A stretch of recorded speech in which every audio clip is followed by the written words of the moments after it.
Happy New Year, everybody. I hope you had a safe and prosperous New Year and a good holiday season. You know what? It's 2017. We all know what that means. It's the year of the Model 3. It's finally here after all these months, in some cases, years, waiting for some news and some updates. Now, the production's finally going to start this year.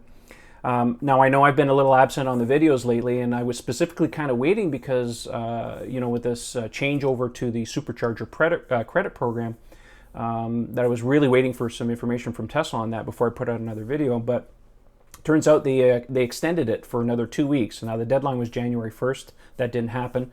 They were citing some strong demand on Model S and Model X. A lot of people really wanted to get off the fence and jump in for the free supercharging for life. So they extended it until January 15th. So any of you who are sitting on the fence and still thinking about a Model S or a Model X, now's the time to get in on that before the deadline gets cut off. Interestingly, I want to point out a little something that I discovered. Now, if you've been paying attention to the Certified Pre-Owned program, or the CPO webpage that Tesla puts up, these are cars that Tesla takes in on a trade. Up until recently, they were showing supercharging was included on the vehicles, and that got taken away a little while ago.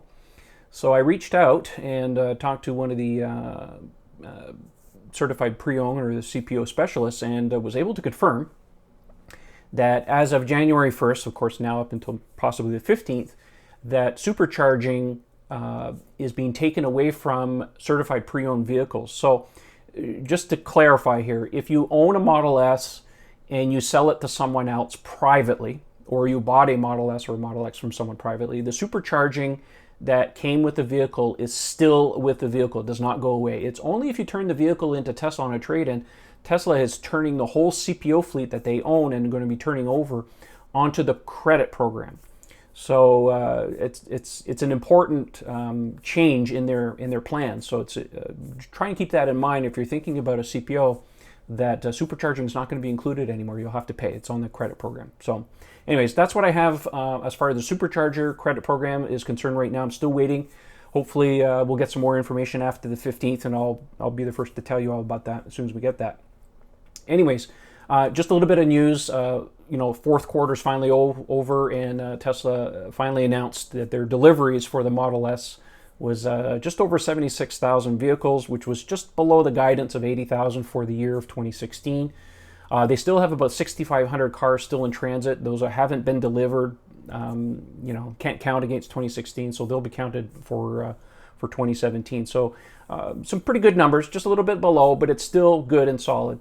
I'm going to be very curious to find out what their guidance is going to be for 2017 on the S and the X. I should be able to find that out probably towards the end of this month, early beginning of February, somewhere in there. So I'll be able to glean some more information on there, as well as some more information on the Model 3 program. Speaking of which, actually, before I get to that, we also saw the first update on Autopilot 2.0 equipped vehicles.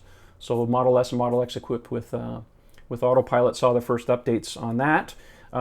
Still shy of some features on version 1, but it's a good solid start, and Tesla has said that they will gather up some miles on this, and they will push out the updates throughout the rest of the year, which is good because by the time our cars arrive on the Model 3, that hopefully all the bugs will be sorted out. So that's good to know. So a little bit of update on Model 3. Got some good information for you. So Model 3 so far is still on track for second half of production of 2017. The assembly lines at the Fremont factory be finalized.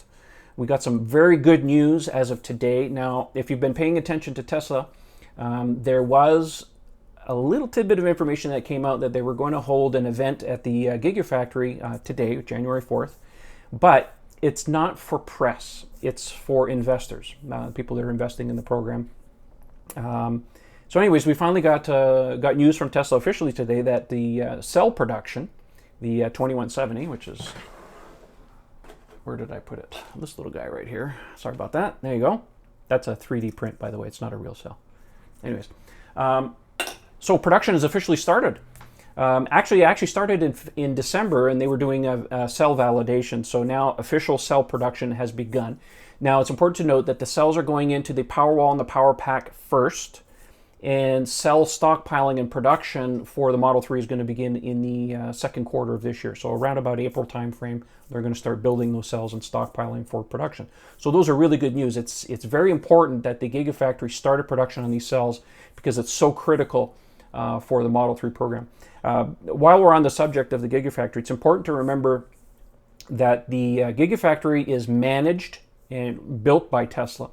But the cell production inside the facility is handled by Panasonic. They have lots and lots of years of production experience on these things, so the cell ramp up will be very, very quick for these guys. They have lots of experience on that. So it's not Tesla making the cells themselves, it's Panasonic inside the factory. Now, speaking of the Giga Factory, if you haven't been paying attention, the factory has actually doubled in size since July of last year. They're currently sitting at about 30% of still the final size.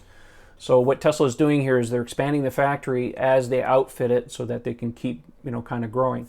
The facility is still on track for finalization and full build up by about 2020. So we'll keep an eye on that and see how things go. But so far, things are looking really good on the Giga Factory front. Now, the last bit of information really is the final reveal for the Model 3. Now, Elon kind of let it slip a little while ago that they were expecting to do that early spring. Do you have a schedule for the Model 3 third reveal? Today is not the time for that announcement. But I mean, it's probably, I don't know, beginning of spring or something like that. 3 or 4 months from now. So, if you look at a calendar, I think it's kind of convenient. They usually do their reveals around the end of a quarter. So I'm expecting around March 31st on that, which is quite convenient because that would really earmark the first anniversary of the prototype showing. So looking forward to that. The press is usually invited to these events like they did for the Model X. So hoping to get an invite for that. So anyways, that's what I have for updates for now. I expect to be able to share some more information when Ken and I do our next show towards the middle of the month. I am going on vacation at the end of January. I'm going to be visiting someone that you'll probably be interested in seeing about. And I'll have more to say about that in February when I get back, early February when I get back. And hopefully we'll have some more information on the financial call at that point. So anyways, that's it for today. Don't forget to join our forum at model3ownersclub.com. You can follow me on Twitter at Model3Owners. And don't forget we have a Patreon page at patreon.com/Model3OwnersClub where you can support us and keep these videos going. We really appreciate all that. And don't forget we got some really cool t-shirts all about Model 3 that you can use and you can buy for your friends and family and help support the program. So anyways, thanks for that and we'll talk to you soon. Thanks for watching.